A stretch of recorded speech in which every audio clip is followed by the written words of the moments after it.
యాక్సిడెంటల్‌గా చెవు పోయినా టోటల్‌గా ఆర్ చెవు సరిగ్గా ఫార్మ్ అవ్వలేదు. మైక్రోఆస్టియా అంటారు. సో, అప్పుడు ఏం చేస్తారంటే ఈ రిబ్స్ నుంచి తీసి స్కల్ప్చరింగ్ చేసి అప్పుడు స్కిన్ కింద పెడతామన్నమాట.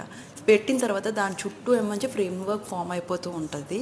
నీట్‌గా, లైవ్‌గా. సో, అది తీసి ఇక్కడ పెడతామన్నమాట గ్రాఫ్టింగ్. ఇది ఒక్క సింగిల్ దాన్ని బట్టి అవుతది. స్టేజెస్ ఉంటాయన్నమాట. ఒక్కొక్క స్టేజ్‌లో ఒక్కొక్కలా చేస్తారు.